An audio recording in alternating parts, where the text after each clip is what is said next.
Welcome to episode 1 of Cook and the Maiden. Super excited for this. We've been going on about this all week on every one of my social media outlets, and I'm sure you're all very tired of it. But this podcast is being set up between myself, Ben Moore, and my beautiful wife. It's on you. That's where you're speaking on the mic. Oh, you weren't going to introduce Stop me. Stop knitting and introduce yourself. I'm an old lady. Okay. I thought you were going to introduce me. Hi, I'm Leah, and I'm married to that beard sitting across the table from me. Not that you can see that because we still don't have a camera set up. Yeah, but you're going to have the picture, and in the picture you have the beard, so people can, true. Just assume that you have a beard. I forgot about that picture already. All right. That was like your most prized accomplishment of the entire week. For the day. Yeah. I made this really awesome I figured out cartoon. how to make cartoons on Inkscape. So, which is very simple to, I'm sure, anybody out there that knows anything about that. But it's not to me, damn it, because I don't know anything about computers. That's true. We bought a laptop, and he's still learning it. And when did we buy this? Before our kid was born. Yeah, so it was about a year ago. At least a year ago. Which our kid is now 6 months old. Yeah? A little more than 6 months and a few days. Something like that. Eventually, So, Leah has been a long-time kind of back member of the Bored Cooks podcast, which is my regular podcast. Long-time observer. Yep, she was. Interjector. When we were running a camera, she was running the camera and then kind of interjecting without a microphone because we don't have enough microphones, so we were picking her up on our microphones, being very quiet in the background. I was just sitting in the corner yelling at them. But she has never been seen on the camera, and so now we're doing a podcast without a camera, and so she's still not seen. She is the mystery. But now she has her own microphone and is going to spew all of her opinions and thoughts for you to listen to, whether you want them or not. And there's a lot of them. So open thy ears and be ready to intake Leah's opinions on the world. We're going to have segments on this podcast such as, what is Leah pissed off about this week? There's a lot. I'll just stick to one topic a week, though, I promise. I One could go on topic a for week. days. Yes. So that was our introduction? I guess. Well. We are now having a podcast. We are 2 minutes and 21 seconds in. Oh, my gosh. We are cruising. We are. Oh, that's crazy. So Leah just got done telling me all about how I am apparently tone deaf. I didn't say you were tone deaf. I'm pretty tone deaf. I don't know what keys are. We were just singing through the mics, playing with effects, entertaining ourselves before we decided to start recording this. And she got mad because she was singing a song very well, and then I came in with the backup vocals, apparently in a different key. And her being a musician could pick that up and got very upset with me because apparently it hurt her ears. I don't know what she's talking about. I thought it was a beautiful harmony. But apparently it wasn't. I mean, it wasn't the worst, but it definitely could have been a little bit better. I thought it sounded amazing. So when you have an awesome mixer that you don't know how to use, every day you discover new knobs and buttons to press to change shit on the microphone. But it makes us sound like goddamn rock stars, so yes, it I'll does. take it. Through the mics, though. It doesn't come up very well even on the recording, though. That's okay. Whatever. Who needs it? So we were talking about something earlier in the week, and I was, kind of like, we need to save this because we do that all the time. We start off with a really awesome topic while we're just, bullshitting in the morning or whatever, and then we should save it for when we're recording. And we never do. So I actually wrote it down because you brought it up, and I thought it was really interesting to talk about, like the difference in like men versus women bosses, and how. Oh yeah. Yeah. Yep. And just how, I don't know, how you get such like different personalities between like different women, how they're at different extremes, whereas when you get like a male boss, they're kind of just even across the board. Yeah. It was something with one of your stops. You had one of the ladies, you had somebody that was at one of your stops that was just completely just bitchy and angry, and I think that's what triggered it. Yeah, I was thinking about, because most of my working career has been in restaurants, and hence, in Cook and the Maiden, the cook. If you haven't figured that out, I'm the cook, she's the maiden. And so I've actually probably worked for more women in restaurants than I've worked for men. And one thing I've noticed, and I'm not trying to sound like obviously sexist or misogynistic or anything like that, But one thing I've noticed is that like women bosses tend to either be on one end or the other on spectrums. Like I'd say most of the women that I've worked for have been absolutely amazing. Like some of the best, probably the best bosses I've ever had. Like, I mean, just completely even, completely fair, like fun to be around, like, you know, laughing and joking and, you know, like, I mean, shit gets done, everyone's relaxed and like they're just great to work for. And then you got the opposite end of the spectrum where you got the women that it's like they have something to prove. And so they're just a bitch to everyone. Like everything is a way bigger deal than what it needs to be, and it seems like it's for the purpose of like establishing authority. Well, I think, I don't know, from like a woman's perspective, and you know, this doesn't really have to do with like men and women in the workplace or things like that, or like a pay gap or whatever. I think what it is you're just so used to having men in positions of power. You're used to having a male boss. You know, men have a tendency to just fall into the management role a little bit easier than women. So you're gonna get either one of two types of women in a position like that. Either one that is super cutthroat and super backstabby and super bitchy because she has to assert authority, has to assert power in order to obtain that position that would normally be given to a guy. Or you get on the opposite end of the spectrum, you know, that very nurturing mom, like almost the mom type. Yeah, the good ones were almost, I mean, I wouldn't call them necessarily like mom types. Like maternal. They're very warm. They're very helpful. They're very, you know, like understanding. And they not necessarily soft, but they can keep, you know, they keep things kind of at, you know, they kind of keep like a mellow feel. You know, they're very good at diffusing aggressive situations. They're very good at delegating tasks and things like that, but doing it in a very like almost like a softer way. Whereas when you get one of those more assertive women, it's like, do this now or else you're gonna get fired, or you know, however they act.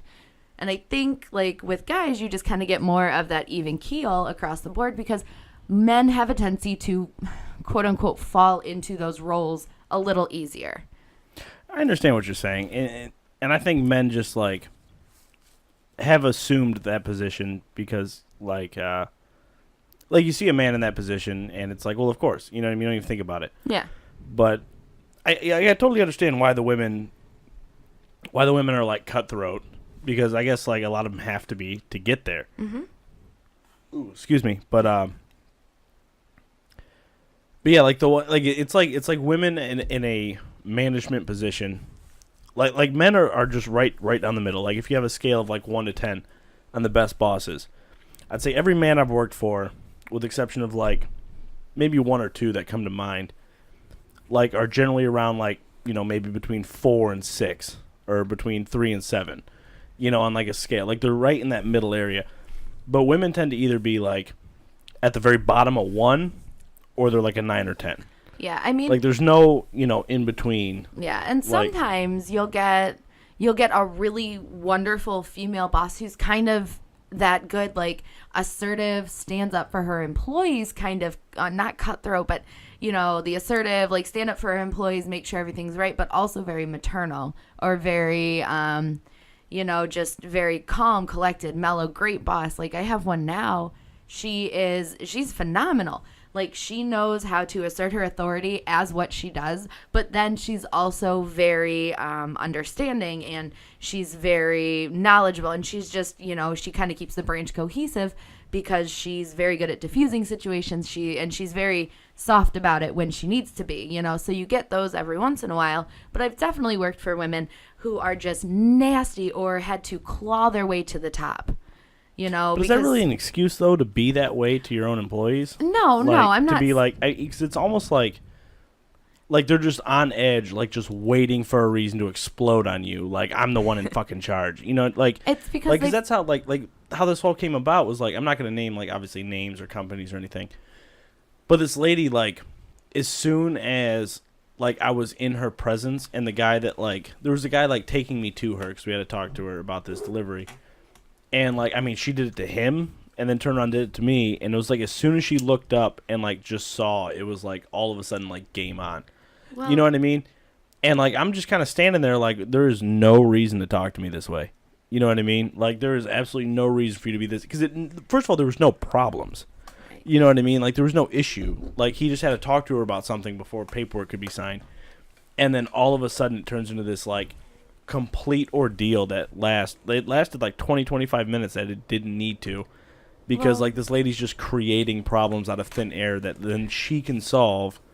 You know, but it's not like that's like an isolated incident. You know what I mean? Like, I've seen that out of a lot of, like, and, like, I'm not trying to, like, be like a sexist or misogynist, but it seems like that, because I have seen men do it a bunch of times too, like, create problems that then they can solve, you know, to make themselves look better. But it seems like I see it way more out of, like, the women, you know, not even necessarily in charge, but just, like, in general. But I mean, that could very well be because, like, just a cutthroat mindset that's been developed over time as a way to get themselves to the top, you know. I think, you know, also a lot of times when you do have a female boss, maybe they're just more used to opposition, you know, or somebody like she was expecting it. Yeah, you know, like she's expecting me to give her shit. Yeah, you know? Or maybe it's the people, you know, because I'm not justifying behavior of that nature, because I've definitely worked for people where but I'm I like, wait that. a minute, I you know, get that too. Like, she could have been expecting it, yeah, because like now she's in a position of power and she's expecting, you know, yeah. a man to be like, no, fuck you. Yeah, you know, and I mean, it is for a lot of, I honestly think it's harder for a lot of women to be more assertive, or more, you know, just more aggressive, especially in a workplace kind of setting. But and that's just from, like, what I've noticed, just my personal opinion. And, like, I've noticed how I act. You know, if somebody comes into where I work, they immediately don't think of me as somebody who's been there for a long time, who knows what I'm talking about, who's very good at, you know, fixing a situation. They immediately go to somebody standing next to me, you know, and this happens constantly, and it's really hard and it's frustrating, especially as a woman, because, you know, we have somebody who's newer that I work with who doesn't really know a lot yet, but immediately he's the first person that people will turn to ask a question. They're like, oh, I need to speak with him because he's a banker. I'm like, actually, he's, you know, like, he hasn't been here that long. Let me help you because I know he's still learning things. I bet you I can take care of the problem that you're having. And it does get frustrating because, you know, you want to, as a woman, you want to be able to, you know, be on kind of an even keel. But you expect, you know, you get a lot of opposition. You get a lot of side eye just because, especially the older, like an older group of people is not used to seeing a woman in that kind of situation. You know, it's just very stereotypical kind of gender roles that are still happening today, even though, like, us as millennials and, like, our generation and younger generations are kind of getting away from it. You know, people are still expecting men to be bosses and women to be subordinates. And that's, I think, is kind of the biggest thing, you know, whereas, like, when you get a woman who is going to be overly assertive because they want people to know that they're in charge. Does that make sense? Yes and no. Okay. I mean, it makes sense, but could that be less society expecting a man to be in charge and more a woman's mentality of that? Excuse me. More a woman's mentality that she needs to do twice the work to get in charge, if that makes sense. Because I work with, like, I mean, the trucking business is predominantly men, but the receiving business is not. Like, the receiving business is predominantly women. The people who are in the offices and the ones that directing and dispatching and all that, they're the ones that are in charge. So when we show up to a dock and, you know, it's a woman that is in charge running everything, like, I'd never seen her get any shit. Like, God, excuse me. And, but, like, and I see it all the time, you know, but this is just my personal experience with it. Like, nobody questions her. You know what I mean? Everybody sees her. She's in charge. She's the one directing everything. She's the boss. No one ever gives her any shit. You know, and I'll see big, burly men that could be in their 60s, covered in tattoos and everything, some big, scary guy. They walk up and they listen to her the same as everybody else does. You know, and it doesn't matter who she is or what she looks like. She's the one in charge. And so, based on my own experience, I don't see, like, even in restaurants, I've never seen anyone especially any man, ever give a woman boss any shit. Like, specifically because she's a woman. Like, I've never seen that. Like, or like, being a man, like, we're out having a cigarette on the back dock with 6 other cooks that are all dudes. We're all having a cigarette. It's never come up like, fuck her, I don't want her to be in charge because she's a woman. I'm not listening to any woman. You know, like, that's literally never happened once in my life. Right.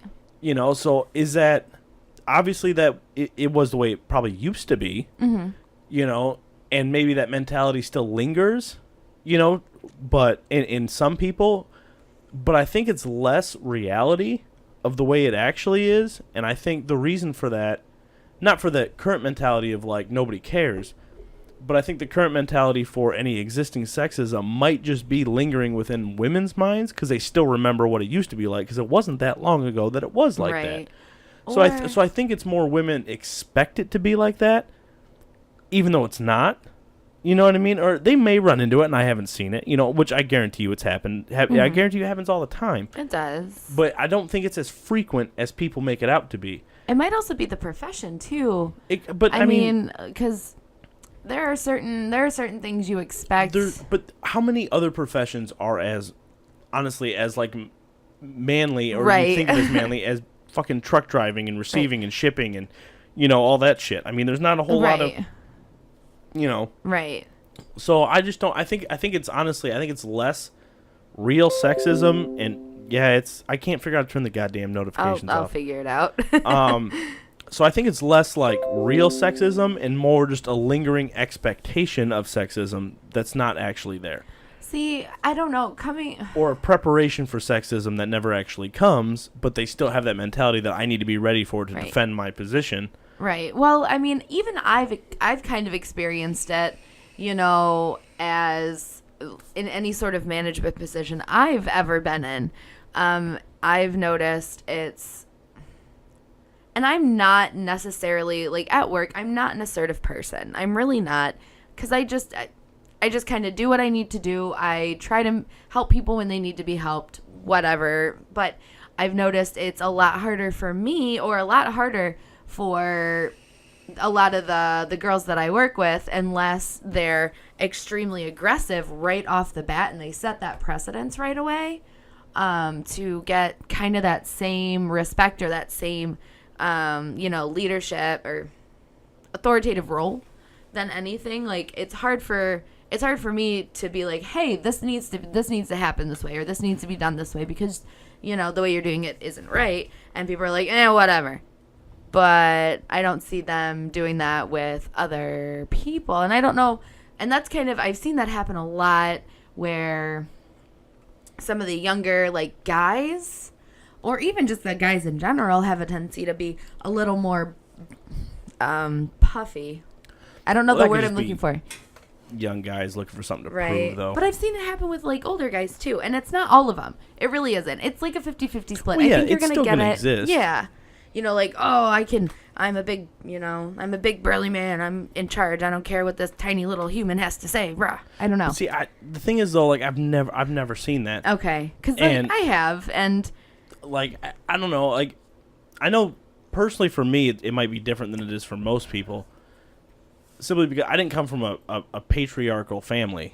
You know, like, I was raised by a very matriarchal family. You know, like, so maybe it's like, I don't know, the way I view it might be different, but still I observe shit out there in the world, like when I'm delivering and all that, and I go all over the place, and I just don't, you know, I don't know what's going through that guy's head. He might go bitch to his buddies about it later, like, this chick fucking backtalked me or whatever, you know. But I'm telling you, in that moment when I'm sitting in there and she gives him shit, the dude doesn't say a goddamn thing. Yeah, because I mean, like, your boss is your boss. I don't care if you're a guy or you're a girl, and you I think I've probably had more women bosses than I've had men bosses.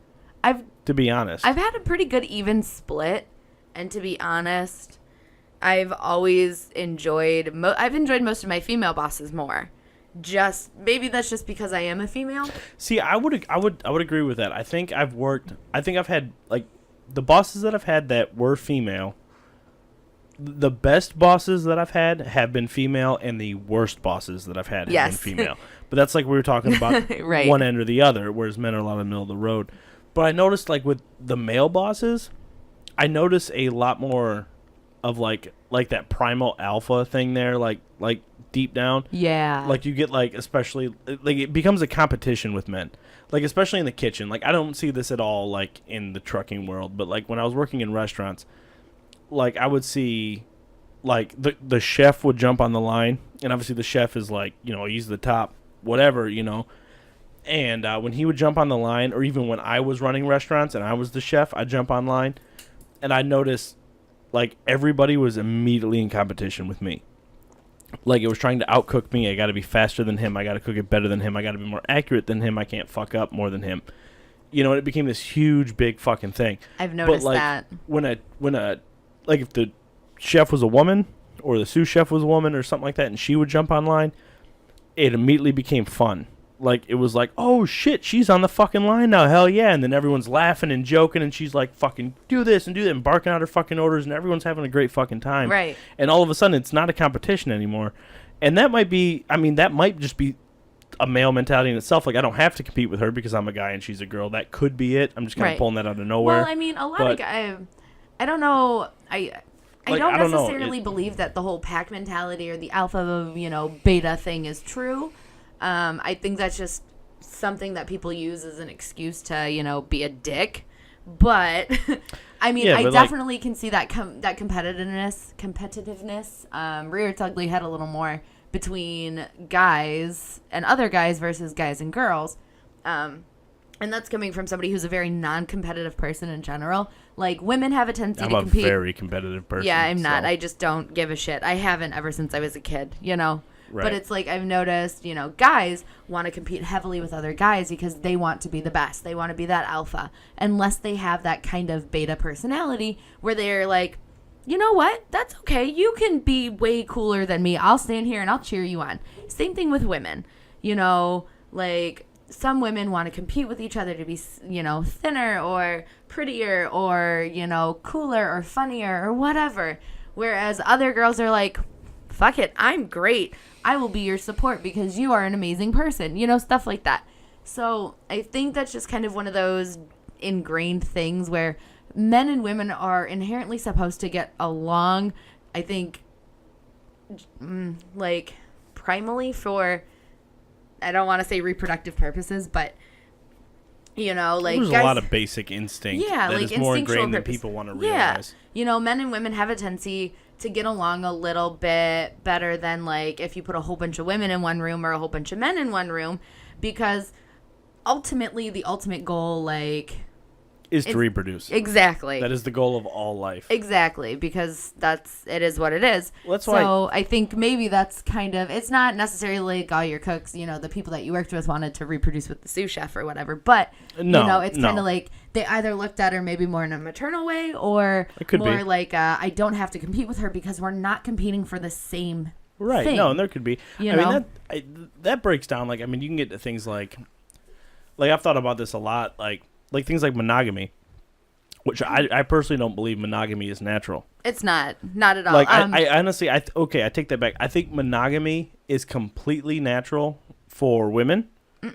Not necessarily. Because when you look at our reproductive cycle, you know, you get pregnant and then you have 9 months. So monogamy is, I think, very natural for a woman because you find your guy that you want, and then you're off the table for 9 months. But when you get a man's back on the table in 15 minutes. Right. You know what I mean? So he's... Look at some of the other animals I mean, there's a few animals that mate for life, like birds and penguins and things like that. You know, I don't really know all of them off the top of my head, but there are a few species that do mate for life. But there's a difference in those species. Like things like, let's take penguins, for example. I have a good story about penguins here in a minute when you're done. Both the male and female penguin are required 100% in childbirth. You know, in child rearing. True. Because they take turns. Like penguin, like one parent will watch, and then like they live in such an environment that they have to constantly be hunting for food. So when, like, you know, let's say the mom penguin is taking care of the kid, the dad goes out and hunts. As soon as he gets back, they eat, and then the dad takes care and the mom goes out. You know, so they're both required. That's why they, you know, that's what I'm saying with being on or off the table. Okay, yeah. No, that makes sense. Both parents are off the table when that kid's born until the kid is fully grown. When it comes down to humans both parents are not required for child rearing. the mom is required. The husband can then go do what he wants. Right. So that's why I think like a monogamy is very natural for a woman, but not for a man. Right. I'm not saying I'm gonna go out and be like, but that's not what I'm getting. Yeah, because at. I'd kill you. Oh, right. You're right. And but I honestly don't think it's a natural thing. I think it's becoming a natural thing because instinct grows into based on repetitive grows into instinct through evolution, and we've done it for so long as a human race. It's becoming the natural thing. Mm-hmm. Yeah. But there's still a baseline instinct of reproduction there. Yeah, and I mean, I completely agree, because, oh, God, like, caveman era, you had the whole hunter-gatherer thing, whereas the women would, raise the children, they would keep the homestead, they would be the ones keeping everything functioning at home, whereas the men would go off and they would do, God knows what for God knows how long. But man things. Real quick, I saw this. A comic did a little bit about this, and I found it on Facebook. And I think a comic did, a stand-up comic. A stand-up comic talked about this, and you were talking about penguins, and it just popped into my head. And it's you're not about to do his bit on. No. I'm just gonna kind of do a brief overview of what because I had looked into it a little further. So he was talking about penguins and how he was at the Edinburgh Zoo. And the lady was like, oh, yeah, this is our penguin exhibit. These are our gay penguins. And, it kind of took him by surprise. He's like, wait a minute, what? Gay penguins? This is an actual thing. Because I guess from behind, you can't really tell the difference between a male and a female penguin. But the funny thing is, neither can penguins. He said that. I was like, all right.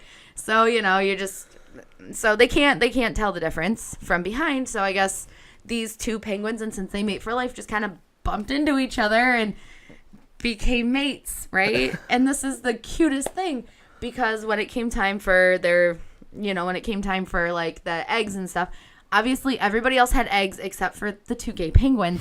So they found a rock that was kind of shaped like an egg. And these little penguins started carrying this rock around like it was their baby. And all the babies hatched except for this one. So the penguins, I guess, I think they got really sad, but the people at the Edinburgh Zoo, they had an extra penguin egg. So they gave this extra penguin egg to the gay parents, to the gay penguins, and the gay penguins had a little baby, and it's the cutest thing ever to me, and it makes my heart happy because there's a penguin out there at the zoo that was raised by two gay parent penguins. Are you about to cry? No. Yes, you are. It's a good story, okay? It's the happiest story I've ever heard. It's adorable. So I wanted to talk about that when you talk about monogamy, it happens. And all right, well, all of my theories are now right out the window. Yep. I retract all previous statements. Gay penguins raising a rock. Yeah. I mean, it was kind of sad because they wanted a baby, and then they got an extra egg, and it was adorable. Okay, just be happy for the gay penguins. Thank you. I am happy for the gay penguins at the Edinburgh Zoo. I know, that's a great story. It's very hard. I think this more comes down to animals shouldn't be in cages at the zoo. I mean, let's not talk about that. That's something I didn't prepare for mentally. But yeah, so. Well, let's do what pissed off Leah this week. Oh yeah, this is a good one. So this week, the thing that irritated me, pissed me off the absolute most, was the stupid construction that is literally everywhere around our house. So in the mornings, I leave about 7:45 in the morning, which is a pretty good time. I don't have to be to work until about 8:30. I like to be there a little early so that we can open. But so I go to daycare through construction on the main road by our house. And then on the way back, I take a slightly different route. And I have to pass a couple of schools, which is fine. So you're doing 20. But then you get to this one road, and they are doing massive. There's 2 schools on this road. 2 schools with a stoplight in front of one of the schools. And they are constantly doing construction. So every day this week, there's no other way for me to get to work. And every day this week, I am stuck sitting in one lane traffic for a good 15 minutes or so every single day. And I am so irritated at it because they're picking the absolute worst times because the drop-off line doesn't go in at the light. They go in slightly after that, where they have to stop and make a left, where there's all this other stop traffic stuck in the fucking construction. And nobody's going to let them through, so it gets backed all the way up, past the light, for like a mile and a half. And for anybody who is trying to get to work, you know, like, it doesn't matter how early you leave your house, you're still not ever going to get to work on time because there's construction fucking everywhere at the most inopportune times.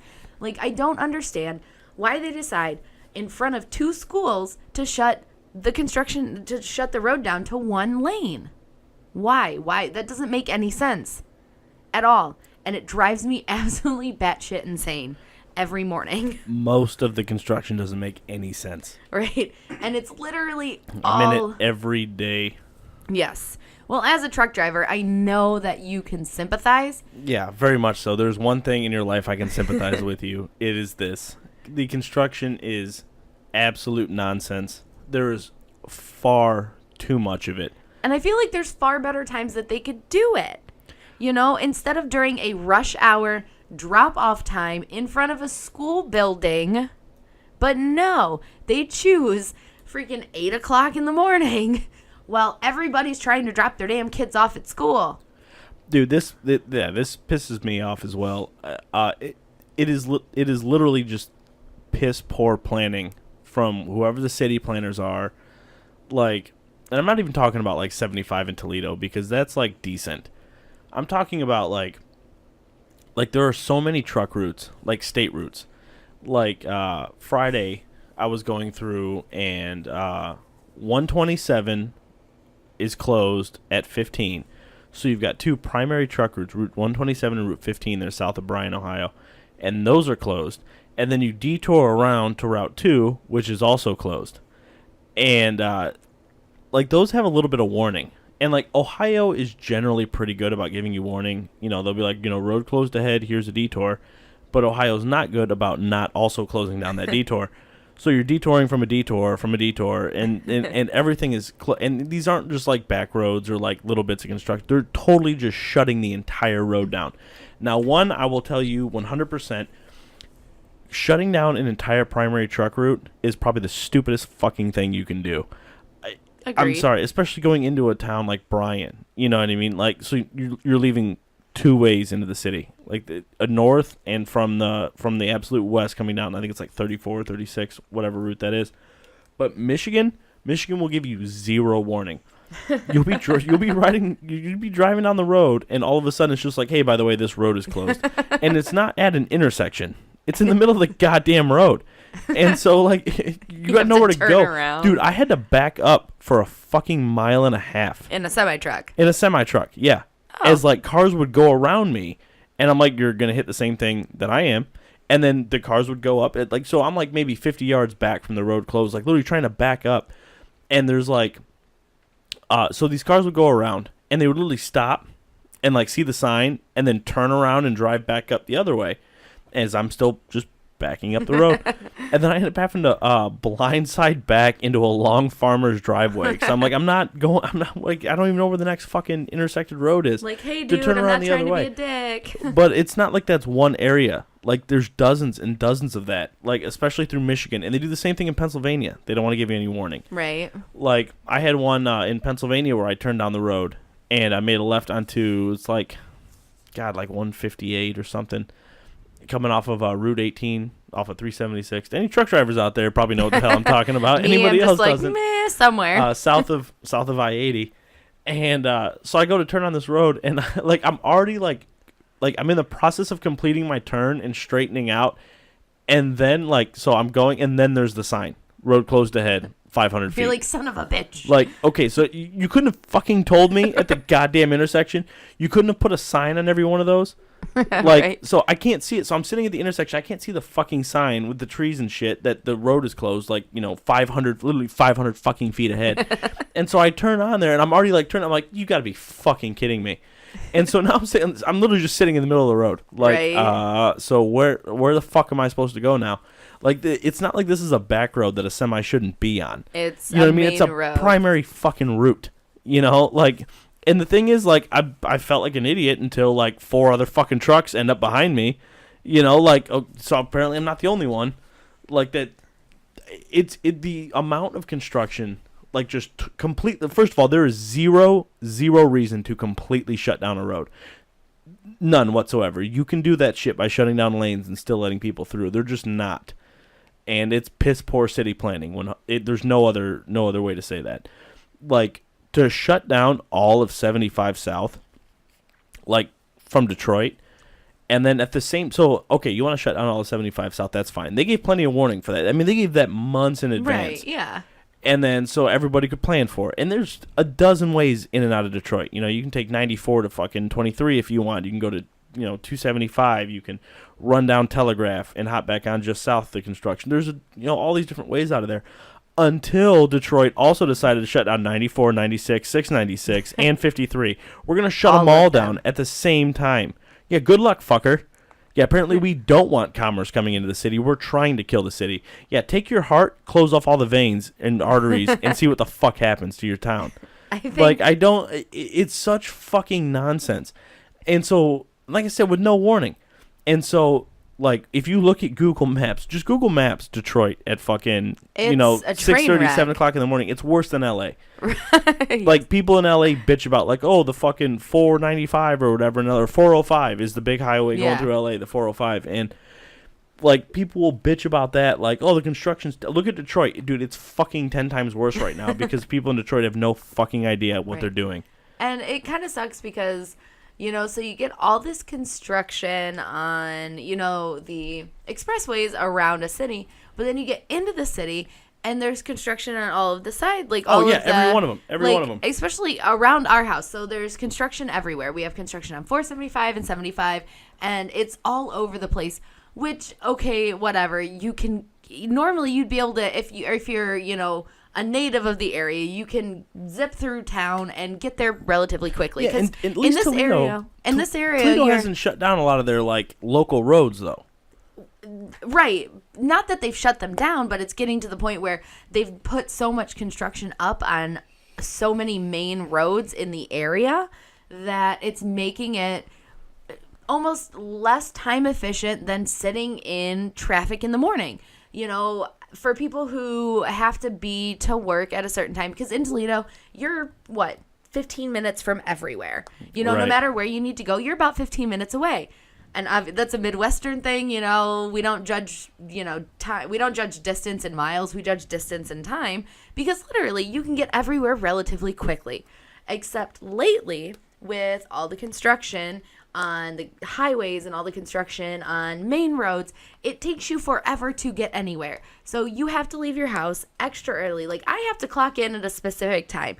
A lot of truck drivers, they have places to be. They need to be certain places at certain times. But I feel like there's probably a little more leeway than, like, if you clock in after this minute, you're getting docked or you're getting in trouble or you're, getting reprimanded. And I leave my house 45 minutes to an hour earlier than I need to be at work. Like, I am 7 minutes from daycare, and then I am 15 minutes from my job, but it takes me that full hour because of the construction, because of the traffic, because of the terrible planning on the city's part to get to daycare and then to get to my job. An hour where it should only take me at max 30 minutes. At max, even in heavy construction. And I think it is absolutely ridiculous. I understand that it needs to get done, especially a lot of the stuff they're doing on the main road by our house. But I don't feel like they're planning it properly when, in the middle of rush hour traffic in the morning, they have both lanes closed down for a good 10 minutes because they're trying to figure out how to back up a goddamn bulldozer across the street. Like, you couldn't have done that earlier or whatever. I feel like there needs to be better timing on their part, maybe during a slower period of the day or earlier in the morning before traffic starts getting heavy, because I've seen traffic backed up for like a mile and a half of stopped traffic just waiting. You can't turn left, you can't turn right, you can't fucking do anything because you're just sitting there waiting for these construction vehicles to move 10 feet across the street. And it's ridiculous to me. I don't I don't know. I feel like that's something that, I mean, every city goes through it, but they always joke around about how the orange barrel is Ohio state flour. It's not just Ohio. Is it? Okay. Oh, dude, it's Michigan, it's Okay. Indiana, it's the Midwest. Obviously, I don't really get out that much. You know, I'm mostly in Ohio, a little bit into Michigan, but I know they do a lot of construction up in Michigan too. But I don't really Pennsylvania. I mean, the Turnpike in Ohio is. I know the Turnpike is a train wreck. And I think that thing's a total fucking scam. The only reason they're doing that. They're constantly doing construction because I broke it down. The one day I broke it down, and God, I think I went it was 160 miles or something on the Turnpike is what I drove this particular day. Out of those 160 miles, it was something like 110 was construction. And, you'll have 15 to 20 mile stretches of construction with 1 mile in between zones. And out of those, 110 or whatever miles or 120, whatever it was, miles of construction, a grand total of about 200 yards was actually being worked on. I saw 2 vehicles, and I was on this part of this general area of the Turnpike. I was on 4 times that day, the same area. So I saw it at all times of the day. I saw it early in the morning. I saw it 2, 3 in the morning. I saw it at 7, 8 in the morning. Saw it around noonish, and I saw it again at 3, And like I said, I think 200 yards or 200 something like that was it was a very small portion was actually under construction, and at that time nobody was even working on it. I never saw anyone working on it, but it was where the lane lines were gone, and it was actual you could tell they were doing something to the road. I saw only 2 vehicles and 0 workers the whole day, and it's a bright sunny day. It's not raining, so it's not like they have an excuse to not be there. The rest of it was completely still untouched, and this construction has been there since the spring, and they've done nothing with it. And so why are you shutting it down, slowing people from 70 mile an hour down to 50 miles an hour to sit there in construction? You know what I did see a lot of? Cops. Everywhere. Which leads me to believe that they're just sending people out there to fucking put cones down to create speed traps to generate money for the state. And give me some. I mean, the original lane lines are still there. Right. You're telling me we're going into fall and you've had all these fucking over 100 miles of construction and you haven't touched it. Well, why are the cones there? Why are the cones there? There are literally signs on the Turnpike right now that have the arrow to get over that have been so long since they've been touched, the batteries are dead. Right. The signs are completely blank. The arrows aren't there anymore. I haven't been on the Turnpike in a couple of years, I think, at this point. I don't remember. You and I were going somewhere. I think we were going out to Pennsylvania for a beard competition or something. Yeah. And I was like, holy shit, so much fucking construction because we were on the Turnpike heading out. Yeah, we were on the Turnpike heading out to Erie. And I'm like, wow. No, we're going to Newcastle. Newcastle, sorry. And that was 2 years ago. That was before I even got pregnant. And that was a while ago. I'm like, there's a lot of fucking construction.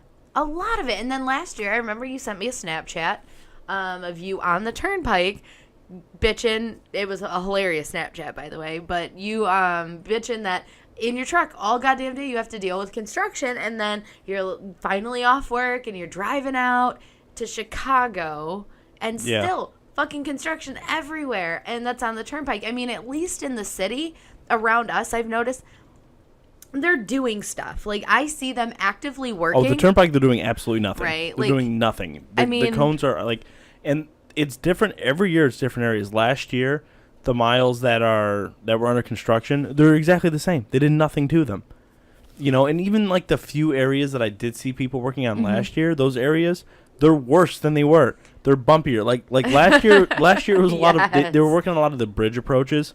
Where kind of they use a different material there, and it was real bumpy getting across. They're fucking worse now. Yeah. No. So it's what did you do? Why did you shut down every one of these fucking approaches? Last year and make us slow the fuck down for whatever reason. Now I'm going to break the struts in my car trying to get across town. You're doing nothing. They're completely fucking pointless. Yes. And I'm sorry to any people that are working construction. I get it. You're fucking make your money, do what you want, but just know that your job does not benefit us in any way, shape, or form. You're not doing anything. Right. I like how this segment of what pisses Leah off also has turned into what pisses Ben off. Yeah, I know, because you were a lot more adamant. You brought up something that fucking I deal with so much, and I fucking hate it. Like, you want to fucking explain to me why, like, coming from, like, Hoover treatment plant back to Toledo, which is, like, an hour drive, takes me 2.5 fucking hours. Because you're in a semi-truck. Because of the construction. No, it's because of the construction. It's because of the endless fucking traffic. And, I mean, people in Detroit, like, I don't... Like, this is how everyone in Michigan drives. Everybody... So, it's 70 miles an hour on most Michigan highways. And people either do 90 or 45. There's no in between. And so all the 45. Right. And so the people that do 90 will do 90 in like the left 2 lanes, and the people that do 45 are generally in the right lane. You'll catch a few of them in the middle lane. Not me. But then the people that will do 90 will see one of the highway patrol, and then they'll slam their brakes down to 45 until they get past them, and then everybody slams on their brakes, and then it causes like a 4-car fucking pileup in the left lane. To which case now they're shutting down the fucking left lane. I don't usually know. Part of the middle lane. I don't know if anybody has driven through Detroit. I have driven through Detroit quite a few. Like, and I don't like to drive. I do not like expressway driving. Not a huge fan. Makes me anxious, makes me nervous. Driving through Detroit, I almost had a heart attack. Like, I am in the far right lane. They are terrible. Driving behind these worst drivers. Yes. I've driven in like 28 states. Sorry, I didn't mean to interrupt you, but continue. I'm sorry. This is the segment of what pisses Leah off, not what pisses Ben off, and I'm sorry for interrupting you. Go ahead. I mean, it was just a tangent of, I am driving legit because you were talking about bad Detroit drivers, or like bad Michigan drivers. Detroit, I guess, I don't know. Sorry, not trying to generalize or stereotype Michigan drivers because Ohio drivers drive completely different, but. Me as a, overly anxious kind of driver, I have driven through Detroit during rush hour, which nobody should ever, unless that is your dig, unless that's something you do and you're good at and you know everything about how Detroit functions, don't do it. I am in the far right lane behind the slowest possible car, and people are speeding around me, and I have to get all the way over. And it was seriously the most terrifying experience just because you have those two extremes. You have people driving so goddamn slow or so goddamn fast. Like, I think I'm doing 60, which is 5 or 10 over the actual speed limit through the city of Detroit on the expressway. I think it's like 50, 55, right? It's 55, yeah. Okay. So I'm doing like 60, which I'm like, all right, I can do this. I'm just going to stay here.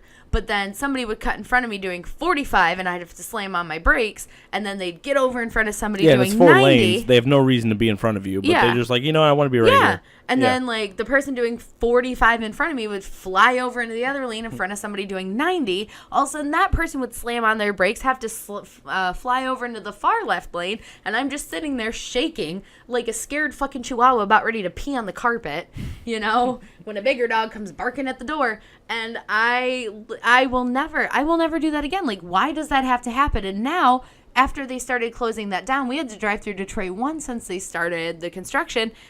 There's no way. Unless you know what is going on, and it changes daily from what you've told me. Unless you know what's going on, don't do it. Because everything is different. Nobody knows how to drive, and it's terrifying 100% all the way around. It's just, no. I'm not a fan. Not a fan.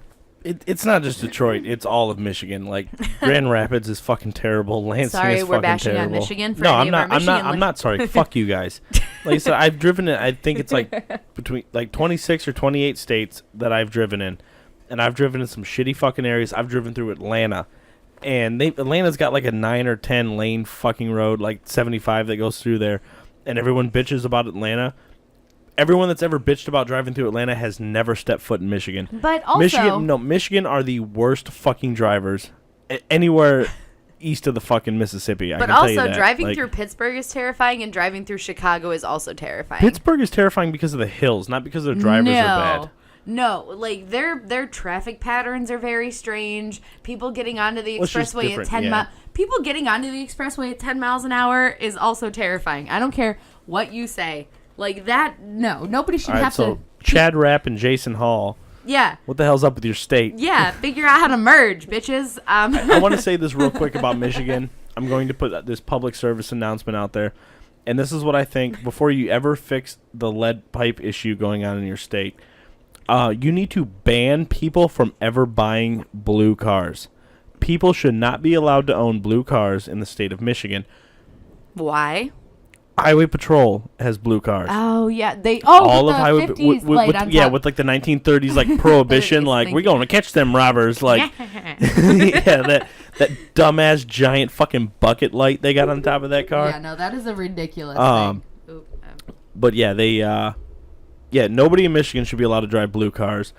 Because I don't care if you're in a fucking minivan or a Ford F-150. Like every time I see a blue car in my rear view, I'm like, there they are. I don't give a shit. It's a fucking Honda Odyssey. God damn it, that's highway. That's fucking highway all day. I know it is. Coming from the person who also owns a blue vehicle and his wife who also owns a blue vehicle. Yeah, but that's a navy blue. That's a dark navy blue. I'm talking like true blue. Mine's pretty shiny. No, it's not Michigan highway blue. Oops. And there are so many people that own Michigan highway blue colored vehicles. So I mean, like literally, it's like Ford and Chevy Bolt are just pumping blue vehicles. You know, it's out a fucking Michigan. Troll, just like ha ha ha. I'm gonna get wherever I want as quick as I want. Like you could be in a goddamn DeLorean. I don't care. Like if you're in a fucking true which blue. we saw earlier today. Yes, there was a DeLorean because we were at Michigan Cow. We have a segue right into that was not planned. But it worked out well. All right, we're done bitching about Michigan. Yeah, sorry, Michigan. I'm not going to apologize. Fuck you guys. I'm actually sorry because I know some people in Michigan that I know a ton enjoy. of people. Some of my favorite people live in Michigan. Shout out to Brody Davis, Kyle Clements, the parties, Alan Kitchener. Yeah, the parties, all like Mad Viking Michigan. I gotta go through the paintball team. I can't not shout out to Kevin DeCoste or any of those guys. Like Crew Paintball. We're just gonna do a Michigan shout out. Crew Paintball, Lone Wolf Paintball, obviously Dirty Paintball. Dirty. So I'm not going to obviously mention everybody by name, but if you're a part of any of those groups, then you are awesome, and we're going to shout out to you. Mad Viking Michigan, we got Wiz, Sherlock, Trombley is Michigan. They're both Detroit. We got the parties. And they're adorable children. Yes. Yes. All three of them. But honestly, fuck y'all when it comes to your traffic and your every one of you. Okay, I'm petitioning for comfier chairs, by the way. I don't like this. We need to get office chairs. I know. We need to upgrade. Somebody sponsor this podcast. I know nobody listens to it, but come on. Throw us a couple bucks for some office chairs. My ass hurts. Anybody and I got out a lot there? of cushion. What were we transitioning to? We were Monroe Comic Con. Yeah, because we went there as a family today. Yes. Which was a Cullen's freaking blast. Oh my gosh. It was. I gotta turn them notifications off. I don't even know if they can hear them in the podcast. I don't know, but they're driving me nuts. I mean, yeah, there's another one. Well, I'm sorry I'm so popular on Instagram that Nabish Pancake and somebody else. So yeah, we went to Comic-Con today, and it was a lot of fun. Like, I haven't been to a Comic-Con in forever. I've never been to a Comic-Con as a avid comic book reader with 4 of those fucking BC whatever. Yeah. Or like BCW boxes behind me full of comic books. I've never been to a Comic-Con. I didn't even know Monroe had a Comic-Con until I saw Iron Mike fucking Foster. Who we got to meet. Well, I got to meet. You've already met him. Yeah, that was he's exciting a really cool for me. Yeah, I'm not an avid comic book reader, but I am definitely into, a lot of, like... Yeah. I'm kind of nerdy. Anyway, let me finish. He posted about Monroe Comic Con that he would be there. That's how I found out about it. Went and bought tickets from Sean's Anime and Comics on Monroe Street. Woot woot. Awesome store. Go visit if you're in the Toledo area. And they are not a sponsor of the podcast. So nobody's a sponsor. Nobody sponsors this podcast. I'm just... Well, Mad Viking Beard Co. is an awesome company, and I wish they would sponsor Halls if you're listening, which I know you're not because I just dogged the shit out of Pennsylvania. So we should have just disclaimed this right at the beginning. Any products, people, or stores that we mention do not support us in any way. They have no idea we exist. We just think that they're awesome people and awesome companies, and we are endorsing them. We're endorsing them even though they probably don't want us to endorse them. Well, I mean, this one is pretty Well, this is a better podcast. Yeah, this is the Board Cooks. This isn't raunchy-ass nonsense. We're not affiliated with Board Cooks in any way. We hate those guys.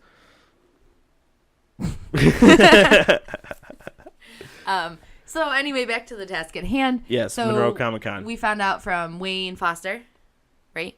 Wayne? Wait, what'd you say his name? Mike. Mike. Iron Mike. Why did I say Wayne? I don't know. Did I say Wayne? I don't know. I don't know. Now I'm confused. I'm going to have to go back and look for it. Yeah, you probably didn't say Wayne. I don't know what I'm thinking. Sorry. Yeah. I'm tired. So, yes. Monroe Comic Con. Continue now. Now I'm all disheveled. I just lost my whole train of thought. There's an awesome stormtrooper there. Shout out to that guy. Yeah, there was and an his absolutely adorable yes. His daughter. I don't even know how old she was. Was she 3? Yeah, she looked was like pretty 3, young. maybe something like that around there. She was dressed up like Captain Phasma from the new Star Wars. Cape and everything, full chromed out gear. She was absolutely adorable. There was a humongous Chewbacca, like a life-size Chewbacca. No, he was way taller than the Chewbacca from the movies. Chewbacca is not that tall. I thought he was probably about 7 feet, right? No, that dude was on those huge stilts. That dude was almost eight and a half feet. Dude, he was. Yes, he was. Okay, so yes. I'm really short to begin with, so everybody that dude looks... was huge. Okay. Chewbacca is not that tall. And the fact he didn't have Chewbacca's ammo belt, so he wasn't actually Chewbacca. I think he was just a general, really tall, probably basketball-playing Wookiee. Because that's what Wookiees do in their free time. Yeah, Wookiees love basketball. Little known fact. All right, tidbits by bit. No, Wookiee, if I have to make a guess, I mean, how tall is Harrison Ford? Oh, right to the Google. Okay, so am I Googling how tall Chewbacca was or the average Wookiee? Look up how tall Chewbacca was, and I will tell you if I agree with it or not. I'm the foremost expert on everything Star Wars, so if anybody tells me anything Star Wars that counters anything I say.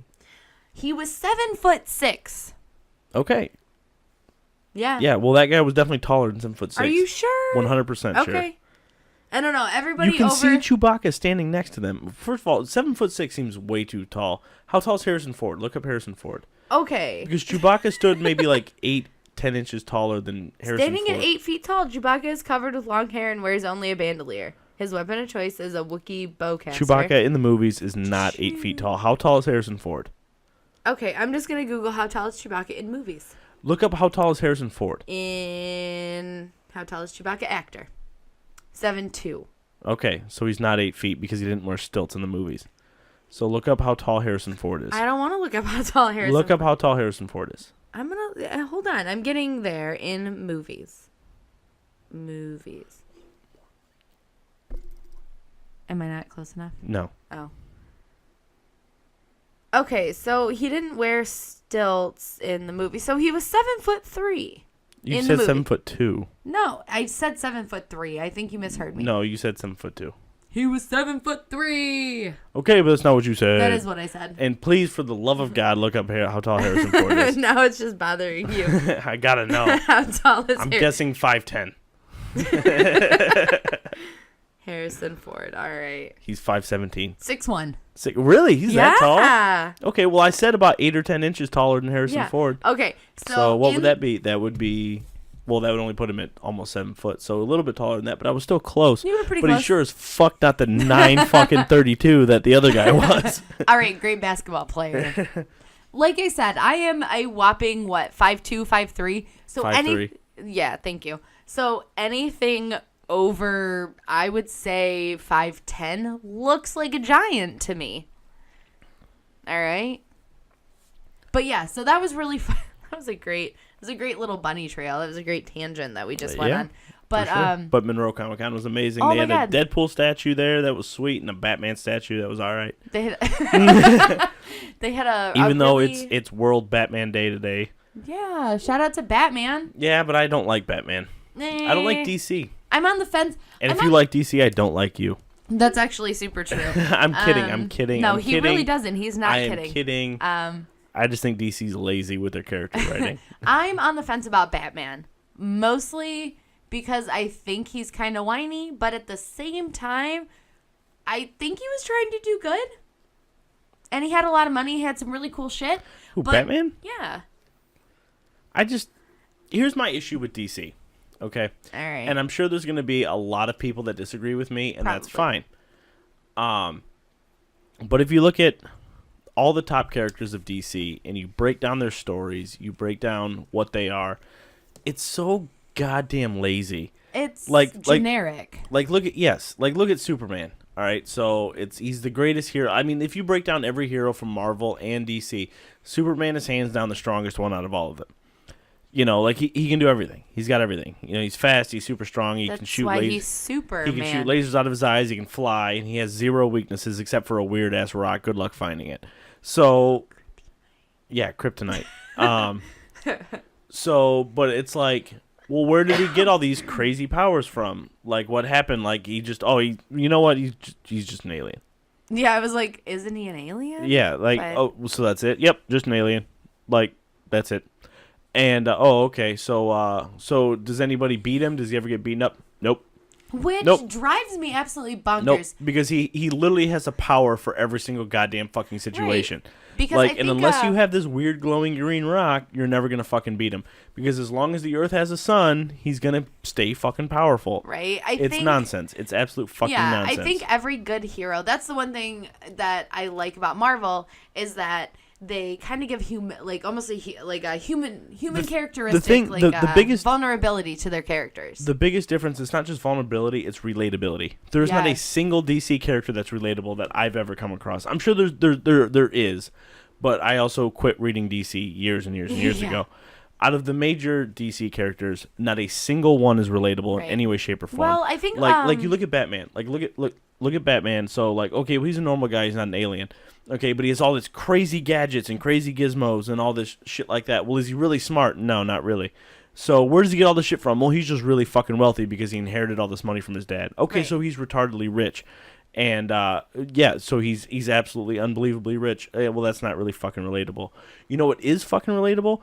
Goddamn Spider-Man. You know, he's a fucking teenager. He's angsty. He's going through all these teenage problems and shit like that. Well, Batman doesn't have real problems. All right, so my biggest thing is that not everybody wants not everybody wants relatability when it comes to like a superhero character. Some people like to be immersed in the idea of a superhero that is just the best of the best, like the Superman. Like, some people love him because he was all around amazing. They don't need it to be relatable because they like that fantasy. Yeah, and those people just really enjoy bad stories. No, it's not even a bad story. Like, I'm kind of the same way when it comes to video games. Like, some people like the challenge of a video game. Me, I want to immerse myself in just what's going on. I want to be that character, right? So you have you have pretty much two different sets of people. People who really like the idea that they could be a superhero because of something weird that could happen to them. Like me, I could get bitten by a radioactive spider and become Spider-Man. That would be amazing. However, I know that's not going to happen. Whereas some people really like the outlandish fantasy idea of the all-American classic superhero where DC comes in. So I can see both sides of the story. I'm not big into DC comics because I don't necessarily like that overtly fantasy kind of idea, but I can see the allure, you know? No, and I agree, and I'm not really knocking anyone that digs on DC. I'm not. You're just I'm being not. It now. It's just not my personal thing because I just don't like their characters' backstories. I honestly, my opinion, they're incredibly lazy. Now, that's not saying that Marvel isn't equally as lazy, because Marvel went. Sometimes you're Wolverine didn't have a backstory for the longest time. It was like when they wrote Wolverine, it was like, what is he like? You know, well, he's a really short, stocky guy that has claws. Like, okay, well, what's his deal? Like, we don't even know. Just throw him out there. You know what I mean? It was years till they actually explained what he. Yeah. You know, so I'm not like fully justifying everything Marvel does. Right. But like Marvel characters are like, you know, like Wolverine, like the way they develop him, he's, you know, like a fucking war veteran. Like, he constantly heals. He can never die. So he's just this like alcoholic, fucking angry and bitter old man. And it's like everybody knows someone like that in their life. You know what I mean? They Everyone all have has that weird uncle. Yeah, that uncle, or it's maybe your grandfather, or somebody that's just like the toughest fucking nails, can never be hurt, alcoholic, that's seen it all, done it all.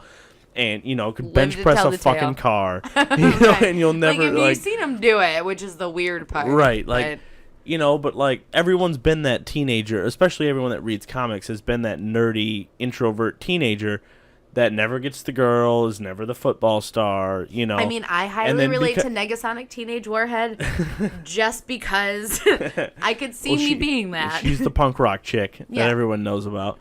But I'm talking like Spider-Man. She's the Pikachu. And then like everybody, every nerd, you first of all, if you've read a comic, then at one point you have fantasized about just having all these crazy powers and just being able to like either help people or beat up that bully or, you know, save the other kid that you want to help. You know, and that's what Spider-Man is. He's what we all want to be, you know, in that regard. Like, but you can't relate to that in Batman. Right. You know, but you can relate to that because Spider-Man's in that position. Right. You are. But then you have, like, Marvel has characters like Deadpool that just, you can't fucking relate to Deadpool. You can't. You're not a completely psychotic fucking killer that's aware he's a comic. Not everybody. You know, so I'm not saying Marvel's completely off the hook. Right. But I'm just saying their characters are... slightly more relatable. They're more relatable and they're far infinitely more in depth. Well, now than a man that ties feet to his fish and flies through the air and calls himself Aquaman. The only reason why Aquaman is justified in any way, shape, or form is because the badass Jason Momoa is playing poor him. Aquaman. But I mean, okay, so shit. I had a thought, and then my train of thought derailed. Damn it. I lost it. You kept talking. Okay, well, I'll just keep talking. You got me ranting about comics now. We've gone from women in the workplace to comic books. You know, to construction account. This is the craziest conversation. Like, I love you to absolute pieces. But every time I'm like, all right, why are you ranting? You just ranting. Okay, you bitching to bitch? All right, just keep bitching. Yes, I'm going. These are thoughts in my head, and I'm spewing them onto the internet. And I have a lot of thoughts, too, but I can't interrupt you because that would be rude. Yes, it would be. Yeah. I've never interrupted you. That's a bold-faced lie. But, okay, so we went to Comic Con today. And yes, it was awesome. We took our 6-month-old, which was an absolute blast because our kid is great in public. Like, we went out to a restaurant in the morning, and he ate twice his body weight in eggs and biscuits and pancakes, and also tried to throw a plate, and it was hilarious. So we go, and I was thinking it was going to be a shit show. You know, I really did. Like, he hasn't been sleeping great, but he ended up being so good. He thought, like, everything was just super interesting, and it was so much fun. You know, they did raffles, and everybody was so friendly, and you got to talk to everybody, and the artwork was... some of these people's artwork was so fucking amazing. Like, we got a couple of prints today. I don't remember who the artist was, but they are absolutely phenomenal. And it was so great just going and seeing, like, the local artwork and seeing, not even local, all right, yeah, but, like, I think they were relatively local. Right. I don't know if, you know, I wish they signed them all, right. But I can't read their signatures. But, you know, you got to, like, me personally, I love to talk to people. I am not a very social person normally. Like, but if I find, like, one person, I'm really awkward. If I find one person and, like, connect with them on one little thing, I will talk to them for days about nothing. So, you know, it was really nice kind of going and, you know, just having those really interesting discussions about random shit with other people. Like, there was an artist there, him and I want to say, maybe it was a wife, girlfriend, fiance, I don't know, I didn't ask. But we talked about Disney princesses and babies and artwork for a good solid like 20 minutes while everybody had to wait for me because we didn't want to, you know, disrupt the group that we were in because we went with a couple of our friends and their daughter. And it's just really nice kind of going to events like that. You know, especially if it's something you're not used to doing or something you haven't seen, because you get to talk to people, you get to meet people, you get to see a whole bunch of really awesome stuff, you get to buy a whole bunch of really awesome stuff. And it was just such a fucking blast, and I had such a good time, and I really enjoyed it enough that I'm probably going to go back next year, you know, and I'm going to take our kid, and I'm going to drag my husband along by the beard, which I probably wouldn't have to. He'd probably be like, let's go to Comic-Con. I bought the goddamn tickets. I was like, hell yeah, I want to go. But now we went, and I'm super stoked about it. So I'm like, yeah, let's go. Even if you're like, I don't have the day off, I'm tired. I'm like, no, bitch, we're going. Well, hopefully it's around the same time next year, and we can we can take the time off or whatever. Yeah. This could be like our we can do this. We can go to the Ren Fest, because not in Michigan. Not in Michigan because they have a goddamn hep AIDS outbreak going on up there. Hepatitis A. And that's not even just That stands for hep AIDS, by the way. A stands for AIDS. Because somebody put poop somewhere it shouldn't have been. That's what is that what happened? Yeah, that's literally pretty much hepatitis A is like fecal transmission. So somebody was throwing dookie somewhere. Somebody put poop somewhere it shouldn't have been. Goddamn savages. Like in the goddamn drinking water. I don't know. Look, we get it. It's a Renaissance festival. We get it. You're playing medieval times. You don't know. But please don't poop out the window into the drinking water. You don't need to go spreading the Black Plague. Right. It don't need to be that authentic. Yeah, so we're not going to that one because Sorry, Michigan. That's a little gross. Yeah, we've also been there like 27 years in a row, so. Yeah, but it's kind of just tradition at this point. And y'all stores fun. don't change. They don't. No, everything's the same. It's always the same. Right? But it is really fun watching the jousting. Yeah. Did you hear that cat? Yeah. We've been in here a while. We've been going for 110 minutes. An hour and 10 minutes. Should we let her in? No, she ain't coming in. She don't need to be meowing on the mic. With She her obviously spreading has her bullshit. She ain't got nothing to say. She obviously has an opinion, and we're entitled to it. But no, so we're thinking about checking out the Cincinnati. On the advice of Christy. Was it Cincinnati or Columbus? I always get the C's mixed up. It's like in the middle, in between Cincinnati, Dayton, and Columbus. It's kind of like smack dab in the middle of that. I think it's called Waynesville or something. Sorry. Or Warrensville, or I don't know, some shit like that. It's like 3 hours away. Some, big open field that they decided to build up a little medieval town in. Which is not a bad idea. I heard a rumor. Anywhere. It was one of the biggest in the country. I don't know if that's true or not, but I'm kind of pumped to go down there and see it. So we're going to head down there next weekend. Mm-hmm. Saturday. And check out that. We might end up grabbing a hotel or something. Yeah, depending on how we late can we do stay, that. if it's a 3-hour drive, just with the baby and everything. Yeah, so, no, I think that'd be great. We'll take the pack and play for him. You can crash in that. It is our anniversary this week, right? Which is hilarious because it's been, 4 years? Yeah, it's been 4 years. We haven't killed each other yet. We've been together. No, it's been longer than that. No, we got married in 2014. But we've been together for 8 years. Have we been together that long? Wow. Yeah. So we've been together 8 years. It is our anniversary this week, our wedding anniversary, because our get-together anniversary isn't until, around Halloween. October, yeah. Which is the best. So, we both took this week off, and we're trying to get stuff done, and we're trying to do stuff together. Now that we have our little family, it's, I'm really excited because I'm hoping we can, I'm really excited about going to the Renaissance Festival because we went for our honeymoon and we've been going every year since, even if it's just for a day, and it's always a blast. It's always just so much fun to get out and see everybody dress up and, for me, I absolutely fucking love the turkey legs. I could eat those all the time. It takes me back to my Viking roots. I guess. Yeah. Just, you have a gigantic leg of turkey. I guess it should be mutton, but whatever, Bear. Right. I could If you're a real Viking, just take the whole leg of bear. Right. Grizzly bear. If they had bear legs, I'd Alive. probably... Do you think I couldn't kill a bear? Not even if I wanted to.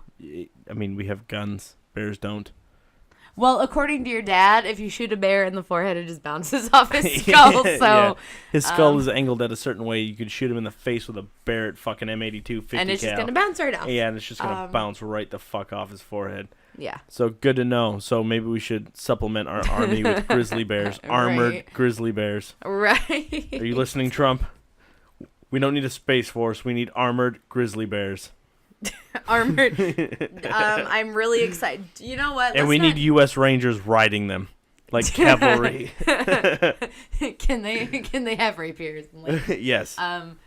Lightsabers. Trump, get lightsabers, put them in the hands of U.S. Army Rangers, mount them on armored bears, and send them in. Yes. You need me on your staff. I have all the ideas. It's only because you played a lot of Warhammer and you watch a lot of fantasy movies. All right. If everybody supports lightsaber-wielding U.S. Army Rangers on the back of armored grizzly bears, we could also use U.S. Marines, too. We can have 2 separate divisions. Yes. Yes. But they're going to be called Space Marines. They're going to be called Bear Marines. Bear Space Marines. They're not in space. It's going to be space. They're not Noah Astartes for them. We're not at that level yet. There is no... Trump has not become an emperor yet. The Holy Emperor of Holy Terra for Warhammer 40k. Yes. To anybody that has any idea what we're talking about. Nope. So random PSA, by the way, just because it popped into my head. No blue cars in Michigan. Other than no blue cars. If you drive a blue car in Michigan, I hate you. All right, no. I'm talking to you, Kevin. In your F-150. Not his. Anyway, so my random PSA of the day because this just popped in my head because I'm kind of hungry. If you are going to a burrito place, for the love of God, don't let them put the sauce on top of the cheese. Ever. Because that's rude. They shouldn't put the sauce on top of the cheese. And then It's put in a lid on it. burrito. What does it matter? Or like a bowl. Like I got a, okay, so. Oh, like Chipotle or something? Yeah, like Chipotle. So I went to a Chipotle like place the other day and I got the bowl and they put the cheese on top and I was like, oh, you know, I told them I was like sour cream and this like garlicky sauce or whatever. And she's like, okay. She's like, do you want cheese? I'm like, yeah, I'll do the white cheese. I don't remember. It was like Monterey. And so, it's an arm on the baby monitor. No. Quit looking at the baby. We're podcasting. He's fine. She puts the cheese on. I was like, oh, she's not going to put my sauce on. And so instead of putting my, instead of being like, oh, she didn't put the sauce underneath. No, she put the sauce on top of the fucking cheese, like a whole bunch of it, which I was not mad about. But then she puts the to-go lid on top of the sauce. So instead of having the sauce like stay underneath, the sauce all got stuck to the lid with the fucking cheese. And now I'm just angry about it and I really want Chipotle. Okay. You need to specify a burrito place because I thought you were talking about burritos until you went into a bowl. 2, you should have punched that bitch right in the face. I'm not going to punch her in the face because she was very sweet. No, And it then doesn't matter. Then she's being sub-sweet because she's lying to you then. At that point. Well, all right. So I understand. I understand. She wasn't really paying attention, which is fine. But I was just so angry because all of my cheese and all of my good stuff got stuck to the top of the bowl. And I was really angry. So, public service announcement. If you're getting a bowl from a burrito place or any sort of place like that, for the love of God, make sure they put the cheese on last. And on that note, I think we're going to end episode 1 of Cooking the Maiden. Thank you for sticking it out. Right, if you have made it this far, we hope you enjoyed it. Remember to like, comment, share, and subscribe to the Bored Cooks channel where this will be posted on, and Bored Cooks on SoundCloud, which I'm still trying to figure out. So go on there and listen to it on there. It's audio only. We don't have a camera running right now. Maybe someday. So maybe someday we'll figure it out. Well, I mean, we were doing decent camera work, but it just I had a baby. It kept messing up and all this other stuff. So we hope you enjoyed it. Like, comment, and share. And we will see you next week. All right, peace out, bean sprouts. Later.